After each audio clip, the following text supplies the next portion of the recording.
I think about homeless people, I feel sorry for them. I feel sorry because I feel they should have a better life, you know what I'm saying? A stereotypical homeless person is probably gonna be a little grumpy and tired looking, have shoes that don't fit, big baggy clothes, might stink. Someone who doesn't have like a secure, safe place that they really call home. You know, they'll ask nicely, and if you give them change, they'll say usually God bless or something. I always give somebody $1 or $2 or $2. Yeah, if I have change, like I will.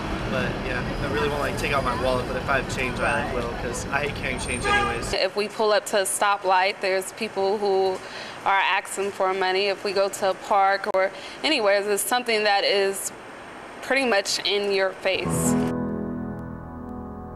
My name's Christopher.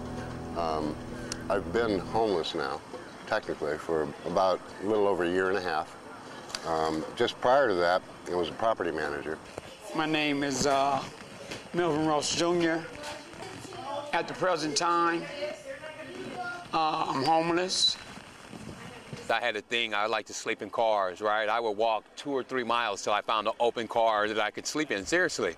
You know, until I found an open car, and I would sleep in the car. Sometimes there would be cars, I always tried to find a car that appeared that somebody wasn't using, but a few times somebody would be like, hey, what are you doing in my car at 7 o'clock in the morning?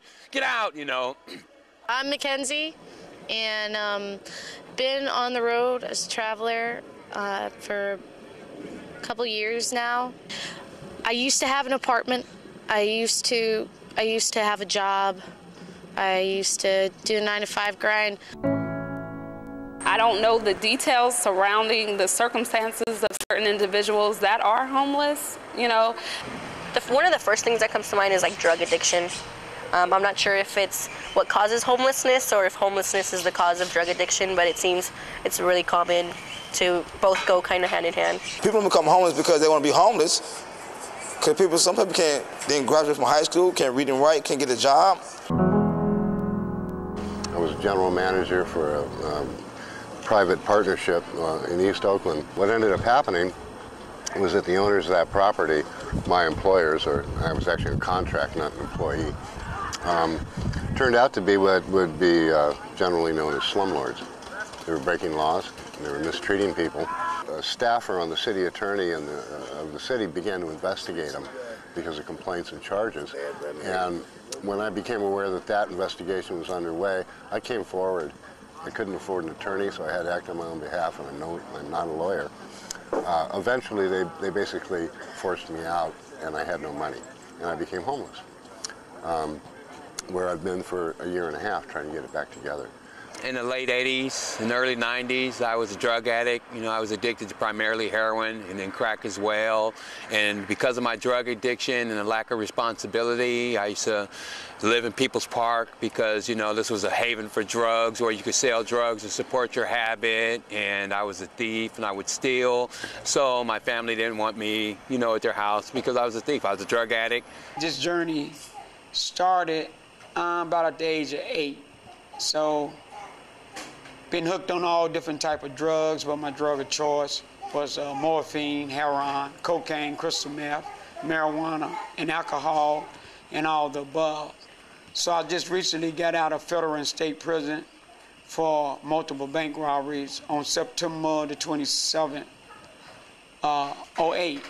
Since then, I've been homeless. There are people who are homeless who are living on the streets, who are living up under bridges. Usually you'll see a homeless person maybe standing on the street corner.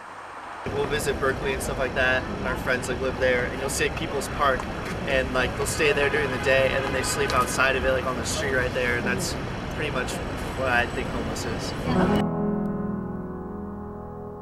Officer Pete Faith, Davis Police Department. I'm a full-time bicycle officer here, so I deal with homeless pretty much easily daily. Most of my day is, not most of it, some of it's allocated to that for sure. Basically, we have just the normal California codes and laws that address certain things as far as sleeping outside. I'm not committing a crime when I sleep on the streets because I'm not hurting anyone. There are laws that basically criminalize homelessness. There is very few legal ways to exist as a human being and as a mammal in a city limits, and legally, like sleep or exist somewhere, or it's okay for you to be, and to, you know, your basic human needs. It's getting increasingly outlawed, and sometimes under decoy kinds of code. It's horrible to think that that they choose that to be a priority over going and busting down the crack houses. There's people that are trying to make more codes that outlaw lying down at all on sidewalks.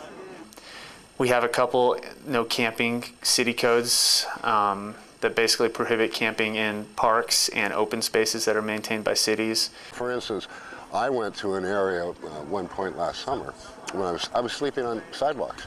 And I was heading up to an area that police had actually directed me to not long before then, that, well, go over there, don't be here, go over there. The next morning I was awakened by being kicked on the foot. There were 3 other officers there who immediately wrote me a citation for obstructing the sidewalk.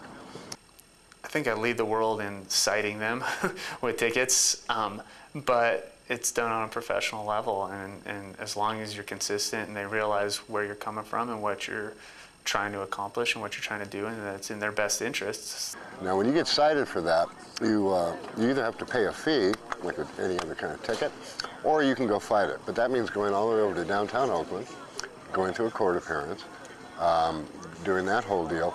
The fee for that violation of obstructing the sidewalk without anybody complaining that I was is over $100. Now, if I had over $100, I might have a room that night instead of being paying for these officers deciding to harass me, in essence. I've been a full-time bike cop for over a year now, and in that time, I think I've seen an increase in people sleeping outside or transients. For one, they know that they're violating the codes. There was another officer who came to the same location at another time, and he had orders to roll on people that were there, roust everybody, make you leave. And so I did. He didn't cite me, he just said, you have to go. And he was very apologetic, and he was very polite. And I told him I appreciated that. We talked a little bit. He told me personally how uncomfortable he was harassing people like that, in essence, without any options for them. There's nowhere to go. Yeah, they tell me some stuff. They tell me a lot of stuff. I do talk with them quite frequently. They're great sources of information for issues they're having. He encouraged me to contact his boss, his commander for the area, and he said maybe a dialogue would be useful. Maybe that would be helpful for solutions, because just coming chasing people around doesn't solve anything.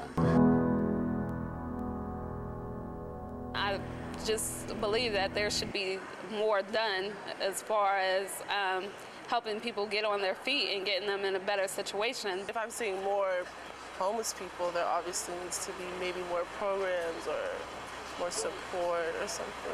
I've fed homeless people. I've volunteered in shelters before, and that kind of help I feel more comfortable doing than actually giving people money. There are people who probably just lost their jobs and lost their homes who need, living assistance or programs that will help them get back on their feet.